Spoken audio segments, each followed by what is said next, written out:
Alright, guys, on this episode, we're going to talk about 7 golden rules for hosting your webinars. Engage and convert. Okay, people sometimes grab the red and say there are too many webinars. I know, okay. If you're familiar with it, um, probably not. But in other words, there are too much content on the internet. Okay, so what is the problem with webinars? Okay, webinars are helpful and useful. Okay, and they are great and they are transformative. But okay,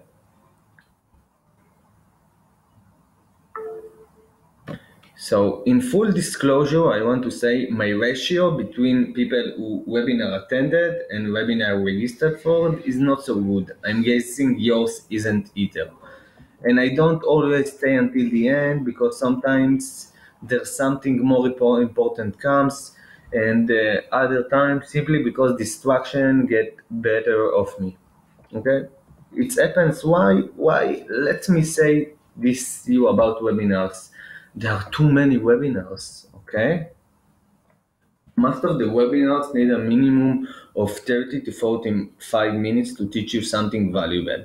That means that every webinar demands a huge percent of its audience available time in exchange for delivering the promise of a speech. Oh, and good luck keeping people attention as long when Instagram, text messages, and their to-do list are just one click away. And all of this, obviously a major dilemma for the webinar hosts, but far from a death knell. Okay, you need to create the highest quality, most focused webinar possible. Okay, you need to deliver first good audio quality. Okay, because I was in some webinars and you hear like, it sounds scrappy. You just want to run away from the webinar. Okay, so use a professional microphone, strong internet connection. Okay, two, define the transformation. Okay, what I mean by that, okay, people should leave your webinar in another state, right? In a more positive and productive one. Else, why they should invest in your webinar? You should think about transformation from the very beginning of your planning. It should be the crux of your content. And anything that isn't leading the audience on the path toward the transformation should be removed.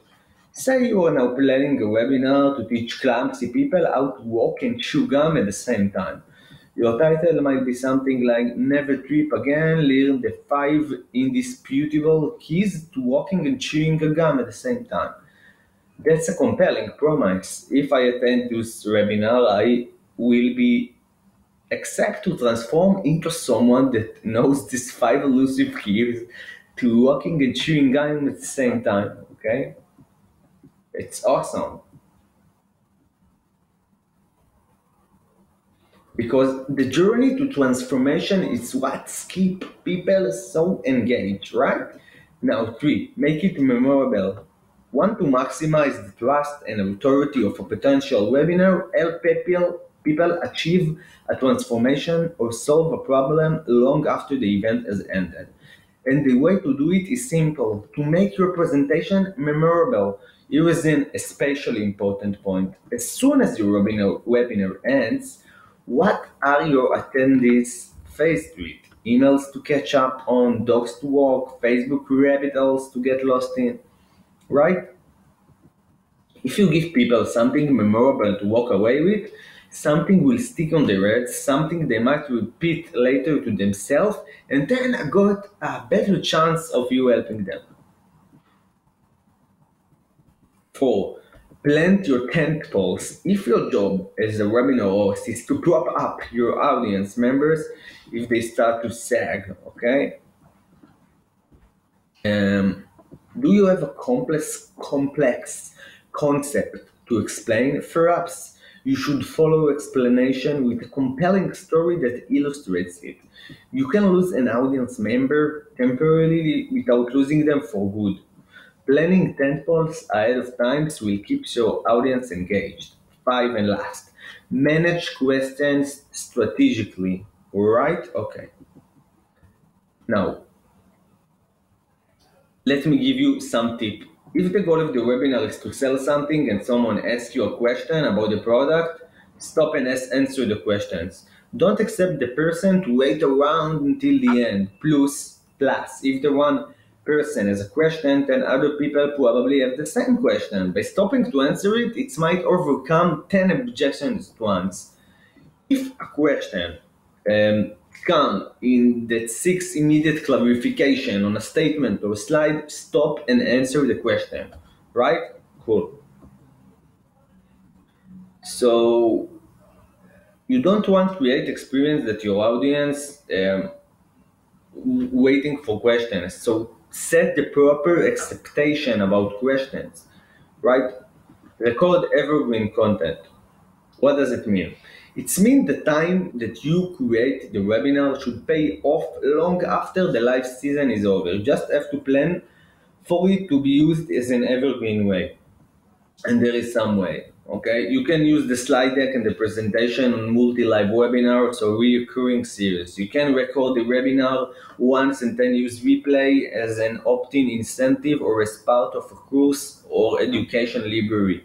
You can even use the recording as part of another event. Sorry, if you will be there for a Q&A. I'm sorry, the tips is a bit longer. I got confused. It's 7 tips, not 5. 7. Make the replay available in multiple formats. What does it mean? It means that people should get your webinar on multiple format. The more accessible and inviting you make your replay experience, the more rich webinar will have. And since we can overcome webinar shock, getting as much reach we can is paramount. So, what advice would you take from what I told you just now to help your webinar host and knock their next events out of the pack? Share in the comments below and subscribe, motherfucker, for more tips for me. Great tips about marketing. See you in the next video.